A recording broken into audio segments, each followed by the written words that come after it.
Okay, so let's look at powers of 0, okay? So I'm going to actually start off by having 2 to the power of 0, and I'll come back to that in a second. But then let's go straight on to 2 to the power of 1. So what this really means is I'm going to write it slightly differently to normal. I'm going to say that we've got 1 times 2.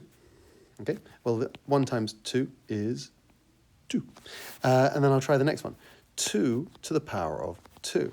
And for this one, what I'm going to do, I'm going to say it's 1 times 2 times 2. So we've got a 2 up here, so we've done it twice over here. Well, 2 times 2 is 4. Let's try the next one. 2 to the power of 3. And again, I'm going to say that it's 1 times 2 times 2 times 2. And I can see that those extra little dots are starting to get a bit confusing, so I'm going to rub off those extra dots that I put in there. Let's put my line back in on the bottom of that 2 again. So there we go.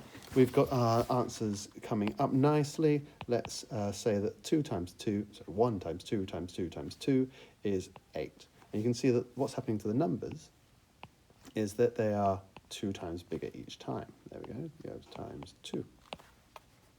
But we're actually looking at powers of 0.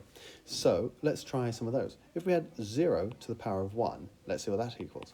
Well, we can put the same format again. So it's 1 times, let's choose my green pen, 0, so it's 1 time. Well, 1 times 0 is 0. Let's try the next one. 0 to the power of 2.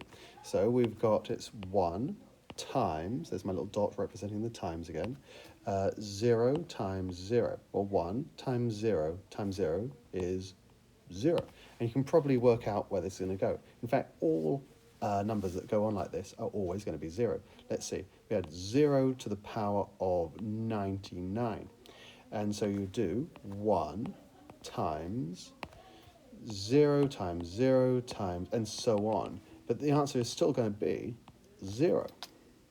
And no matter what positive integer we have, O-S-S-I-T-I-V-E, integer, is going to be, it's always going to give me an answer of 0.